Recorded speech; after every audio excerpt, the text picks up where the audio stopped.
आज उहाँको काखमा हामी न्यानोपनको महसुस गर्छौँ। आज उहाँको काखमा हामी सुरक्षित महसुस गर्छौँ।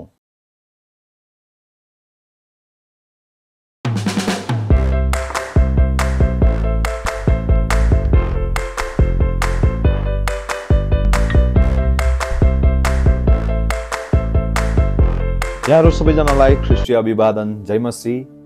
म फेरि पनि यहाँहरूको बीचमा छोटो उत्साहको केही वचनहरू लिएर उपस्थित भएको छु। प्रिय मित्रहरू, यहाँहरू सबैजनालाई धेरै धेरै धन्यवाद कि विगतको दिनहरूमा मैले बनाएको यो भिडियोहरूलाई तपाईँहरूले माया गर्नुभयो, सपोर्ट गरिदिनु भयो। त्यसको लागि यहाँहरू सबैजनालाई मेरो भित्री हृदयदेखि नै, मनको अन्तस्करणदेखि नै धेरै धेरै धन्यवाद र परमेश्वर पितालाई पनि धेरै धेरै धन्यवाद दिन चाहन्छु। प्रिय मित्रहरू, मैले भर्खरै एउटा किताब पढिरहेका थिएँ र त्यो किताब पढ्दै गर्दाखेरि एउटा प्रकाश आयो। अनि जुन प्रकाश चाहिँ म यहाँहरूको बीचमा बाँड्न चाहन्छु।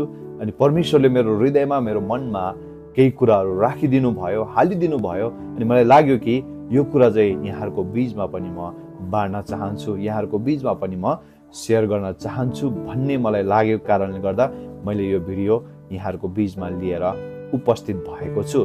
प्रियहरू, त्यो किताब पढ्दै गर्दाखेरि मैले त्यहाँनिर भेटेको कुरा चाहिँ के हो त भन्दाखेरि, आदम र हव्वाले जसै परमेश्वरको आज्ञालाई उल्लङ्घन गरे र परमेश्वरले निषेधित गर्नु भएको कुरालाई उनीहरूले तोड्यो र परमेश्वरको आज्ञालाई उनीहरूले उल्लङ्घन गरे। जुन फल परमेश्वरले नखानु भनेर भन्नुभएको थियो, आज्ञा दिनुभएको थियो, त्यो आज्ञा चाहिँ आदम र हव्वाले तोडेको छ र परमेश्वरको दृष्टिकोणमा उनीहरूले ठुलो पाप गर्न पुगेको छ। र जसै उनीहरूले परमेश्वरले निषेधित गर्नुभएको कुरालाई गरे, त्यो पाप गरिसके पछाडि अनुभव भएको पहिलो कुरा भनेको चाहिँ नाङ्गोपनको अनुभव चाहिँ उनीहरूले गरे। जसै उनीहरूले थाहा गरे कि हामी त नाङ्गो रहेछ, अब यो नाङ्गोपनलाई ढाक्नुपर्छ, अब यो नाङ्गोपनलाई हामीले ढाक्नुपर्छ, छोप्नुपर्छ, यो लाजलाई हामीले ढाक्नुपर्छ भन्ने उनीहरूलाई लाग्यो। र उनीहरूले आफ्नो ज्ञान बुद्धिलाई प्रयोग गरेर रुखको पातहरूलाई गाँसेर आफ्नो निम्ति वस्त्र बनाए। जुन लुगा बनाए त्यो लुगा चाहिँ पर्मानेन्ट लुगा थिएन, त्यो चाहिँ स्थायी लुगा थिएन, त्यो चाहिँ अस्थायी लुगा थियो। जुन चाहिँ पातहरूलाई गाँसेर उनीहरूले लुगा बनाएको थियो, त्यो लुगा चाहिँ केही समय पछाडि ओइलाउँथ्यो र फेरि उनीहरूले त्यही कष्ट गरेर, त्यही दुःख गरेर फेरि पनि उनीहरूले आफ्नो लागि लुगा बनाउनु पर्थ्यो र केही समय पछाडि, केही समयको बादमा फेरि त्यो लुगा पनि ओइलाउँथ्यो। किन भन्दाखेरि त्यो पात त ओइलाउँछ नि त। त्यसै कारणले गर्दा उनीहरूले आफ्नो निम्ति लुगा त बनाए, तर त्यो लुगा चाहिँ स्थायी लुगा थिएन, अस्थायी लुगा थियो। अस्थायी कुराहरूलाई जोडजाम गरेर उनीहरूले चाहिँ ढाक्ने कोसिस गरेको छ। प्रियहरू, त्यस पछाडि उत्पत्ति 3 अध्यायको 21 पदमा हामी हेर्छौँ भनेदेखि परमेश्वरले एउटा थुमालाई मारेर उनीहरूको लागि त्यो थुमाको छालाको एउटा लुगा बनाइदिनु भएको छ। जुन लुगाद्वारा मानिसहरूको नाङ्गोपन अथवा आदम र हव्वाको लाजलाई ढाक्न सकिन्थ्यो। जुन छालाको लुगा परमेश्वरले आदम र हव्वाको लागि बनाइदिनु भएको थियो, त्यो लुगा चाहिँ धेरै समयको लागि अथवा लामो समयसम्म टिक्ने लुगा थियो। त्यो लुगा चाहिँ सुरक्षित थियो। त्यति मात्र होइन प्रियहरू, त्यो लुगाले चाहिँ न्यानोपन पनि दिन्थ्यो। अनि प्रियहरू, आदम र हव्वाको जुन नाङ्गोपन, त्यो नाङ्गोपन भन्नाले चाहिँ लाज पनि भनेर हामी बुझ्न सकिन्छ। जुन लाज ढाक्नको लागि, जुन नाङ्गोपन ढाक्नको लागि परमेश्वरले एउटा थुमालाई मारेर उनीहरूको लागि त्यो थुमाको छालाद्वारा एउटा लुगा बनाइदिनु भयो। जुन लुगा चाहिँ लामो समयसम्म टिक्थ्यो, जुन चाहिँ सुरक्षित थियो, जुन लुगाले न्यानो पनि दिन्थ्यो। अब परमेश्वरले जुन यो थुमालाई मारेर, जुन थुमाको छालाद्वारा लुगा बनाइदिनु भयो मानिसको लाज ढाक्नको लागि, मानिसको नाङ्गोपन ढाक्नको लागि, यो कुराद्वारा परमेश्वरले सिम्बोलिक रूपमा के भन्दै हुनुहुन्छ त भने, मानिस जातिको पाप ढाक्नको लागि, मानिस जातिको लाजलाई ढाक्नको लागि परमेश्वरको थुमा येशू ख्रीष्ट चाहिँ यस संसारमा आउँदै हुनुहुन्छ भनेर परमेश्वरले सिम्बोलिक रूपमा यो थुमालाई मारेर थुमाको छालाबाट जुन लुगा बनाइदिनु भयो, यो द्वारा चाहिँ मानिसलाई बताउँदै हुनुहुन्छ, बुझाउँदै हुनुहुन्छ, अथवा सिम्बोलिक भविष्यवाणी चाहिँ यहाँनिर गरेको छ। अब पछि हामी हेर्छौँ भनेदेखि चाहिँ परमेश्वरले अगमबानी पनि गरेको छ कि पहिलो अगमबानी, तेरो सन्तान र स्त्रीको सन्तानको बीचमा म दुश्मनी हालिदिनेछु, तैले त्यसको कुर्कुचो डस्नेछस् र त्यसले तेरो शिर कुच्याउनेछ भनेर येशू ख्रीष्टको बारेमा परमेश्वरले पहिलो अगमबानी आफैले गर्नुभएको छ।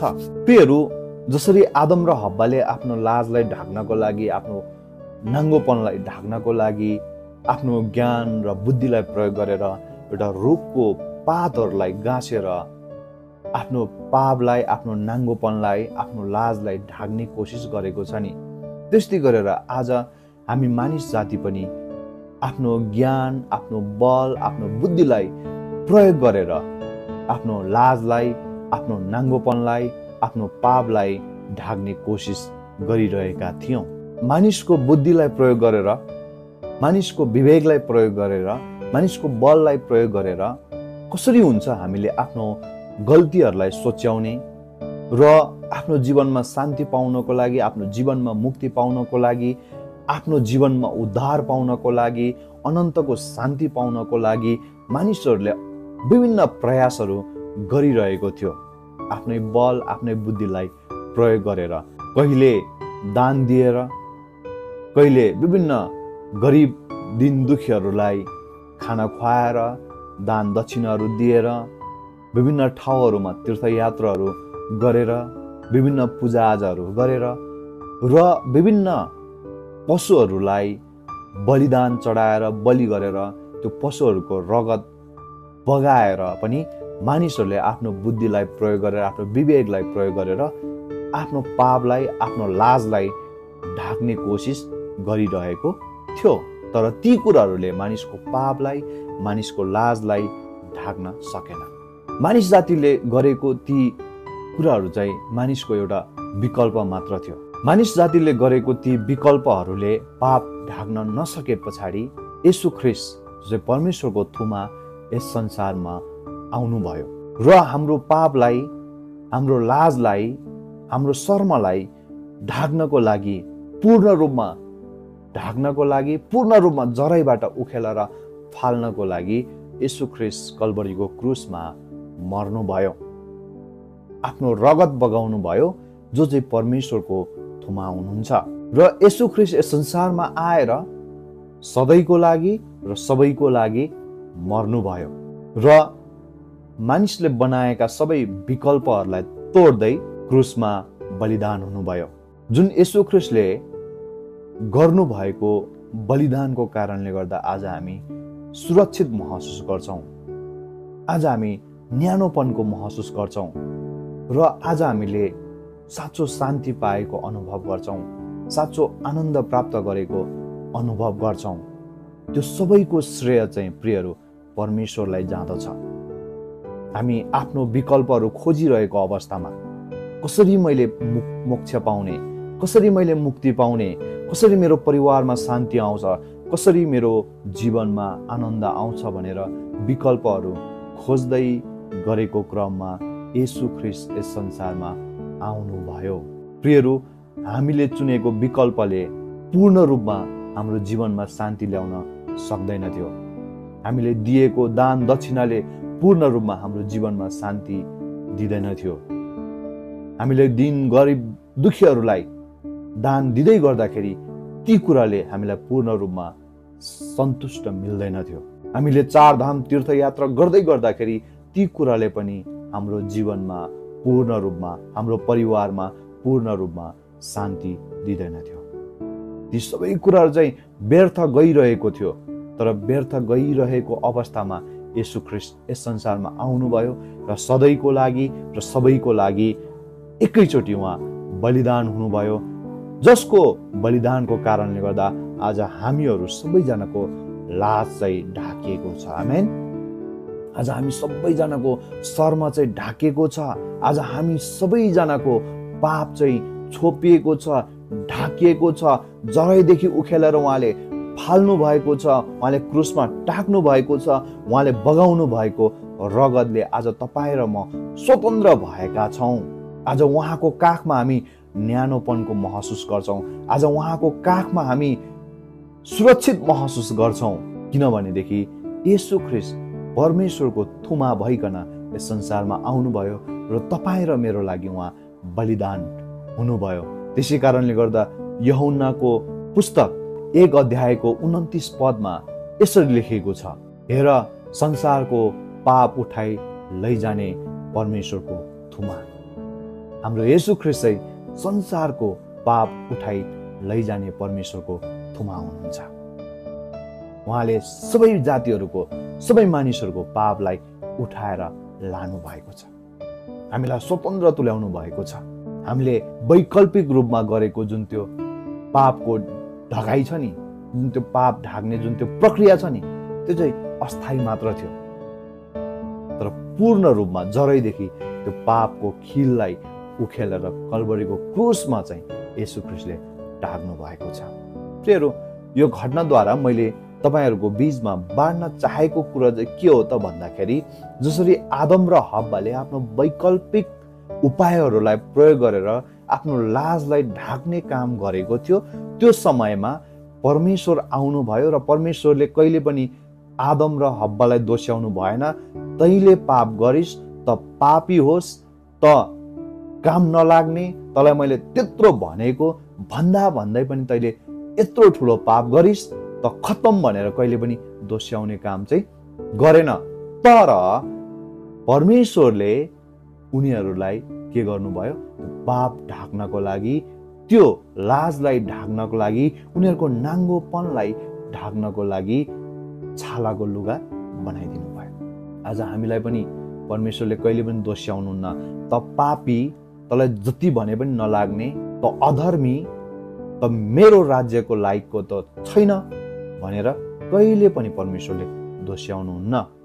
यदि हाम्रो हृदयमा त्यस्तो दोस्याउने कुराहरू आउँछ भनेदेखि प्रियहरू, त्यो चाहिँ परमेश्वरबाट होइन, त्यो चाहिँ शैतानबाट हो।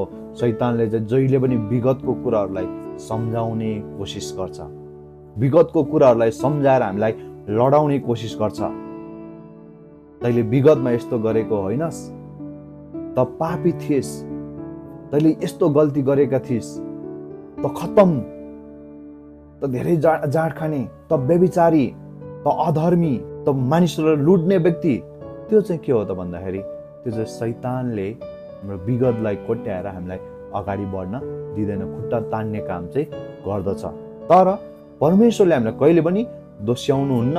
व्यभिचारी स्त्रीलाई पनि येशू ख्रीष्टले के गर्नुभयो, उहाँले कहिले पनि दोस्याउनु भएन। त व्यभिचारी भनेर उहाँले भन्नु भएन, तर यति भन्नुभयो कि अबदेखि पाप नगर। त्यसै कारणले प्रियहरू, हामीले आफ्नो उपायहरूले, हामीले आफ्नो दिमाग लगाएर, बुद्धि प्रयोग गरेर पापलाई, हाम्रो नाङ्गोपनलाई, हाम्रो लाजलाई ढाक्ने कोसिस गर्दै गर्दाखेरि येशू ख्रीष्ट यस संसारमा आउनुभयो र हाम्रो सबै लाजलाई, हाम्रो सबै नाङ्गोपनलाई ढाक्नुभयो र हामी स्वतन्त्र भएका छौँ। आमेन।